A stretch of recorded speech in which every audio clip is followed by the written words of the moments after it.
Alors bonjour, bienvenue aux règles de l'art. Je vous fais une petite vidéo parce qu'on me dit pourquoi des cours de dessin, Martine, je sais même pas dessiner des bonhommes allumettes. Et je me dis des fois il faut pas grand chose pour partir. Si vous savez dessiner des bonhommes allumettes, c'est un début et je peux vous montrer en quelques minutes comment améliorer les bonhommes allumettes pour qu'il ait l'air plus réaliste. Alors un bonhomme allumette, on va y aller tout de suite en dessin. Ce qui vous manque souvent, c'est de l'articulation. Et l'articulation, quand quelqu'un est articulé, bien évidemment, ça fait plus de sens. Ceci dit, je baisse pour que vous voyez comment améliorer vos bonhommes allumettes. Et si vous savez dessiner ça, vous êtes déjà sur la bonne voie. Alors, bonhomme allumette. Vous avez donc, je vais dessiner à l'envers ici pour vous, vous avez un bonhomme qui souvent, on va faire bras et jambes. Donc, bonhomme allumette, il est content d'être là et voilà, c'est un bonhomme allumette. Vous savez dessiner ça? Vous savez déjà dessiner. Comment on peut améliorer maintenant le bonhomme allumette? Je vous dirais que la clé, comme j'ai dit tantôt, réside dans l'articulation. Les articulations, c'est ce qui permet la mobilité, ce qui nous permet de bouger et ça va donner du réalisme à notre bonhomme. Première des choses ici, c'est l'espace cou et les bras. Ce qu'on oublie souvent, si on fait juste une croix dès le départ, on va aller faire les épaules. À partir de là, descendront les bras. Articulation coude, avant-bras, articulation main. On peut faire main-mitaine, c'est beaucoup plus facile.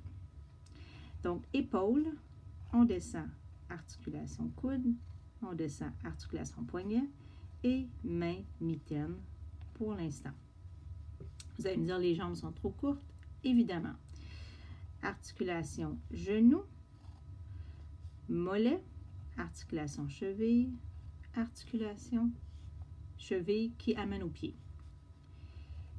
Donc, on peut déjà voir l'amélioration du personnage ici versus le bonhomme allumette. Ça en reste pas moins un bonhomme allumette qui est tout simplement mieux structuré.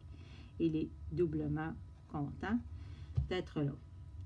Comment on fait maintenant pour notre bonhomme allumette? Comme je vais dire souvent à mes élèves, on va l'engraisser un petit peu. On va y mettre de la chair autour de ces articulations-là. Alors, on va tout simplement aller de chaque côté. Considérons cette partie comme un squelette. Donc, on va aller tout simplement augmenter de chaque côté. Et là, on va y aller proportionnellement. Le bras, évidemment, est plus petit que le corps. Donc, le corps, je le ferai plus large de chaque côté de mon squelette que les bras. Et les jambes sortiront à partir de la largeur du corps. Puisqu'ici, on s'entend qu'on fait un bonhomme habillé, c'est beaucoup plus facile. Et j'irai suivre et augmenter de chaque côté pour donner de la chair, du muscle à ce personnage. Et je vais aller faire une forme de soulier. Alors, si maintenant, je vais remplir cette partie-là puisqu'il est habillé, le squelette disparaît et j'ai un personnage beaucoup plus réaliste et articulé que mon simple bonhomme allumette.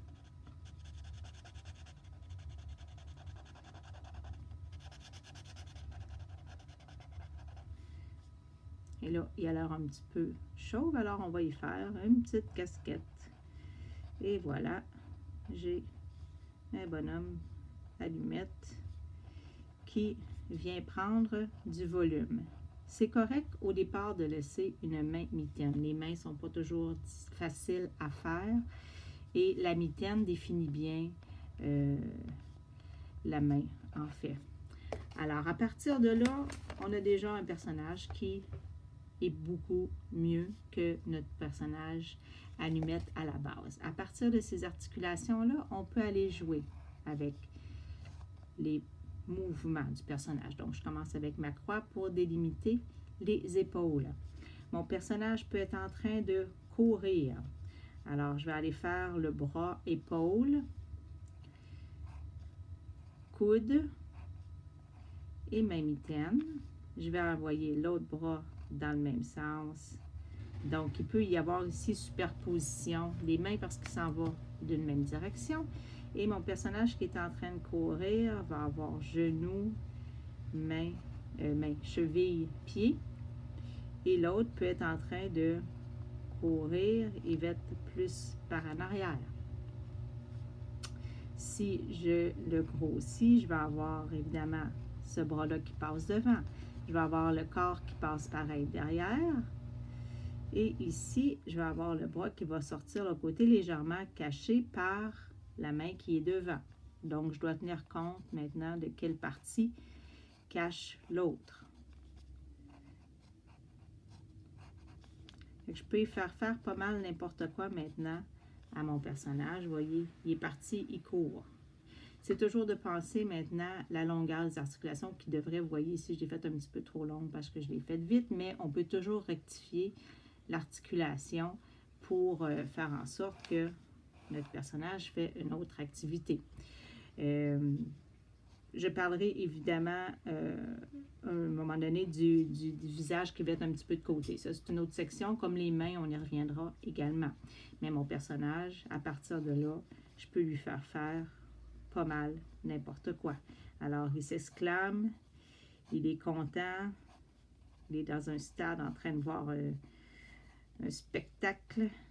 Il est dans un match de hockey et il se lève vite sur son banc. Alors, il est debout. On peut avoir les mains dans les airs.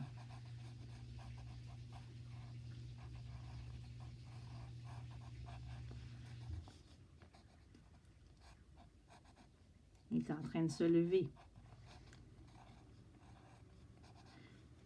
Donc, où il est à moitié assis sur son banc.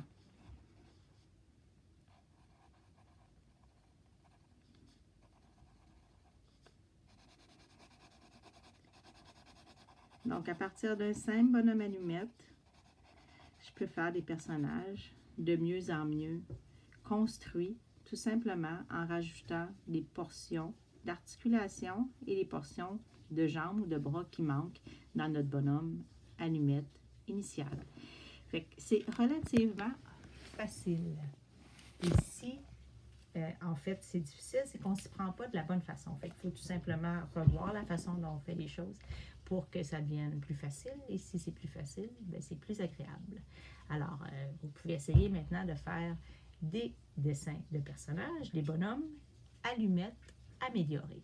Fait que amusez-vous bien. Bye bye.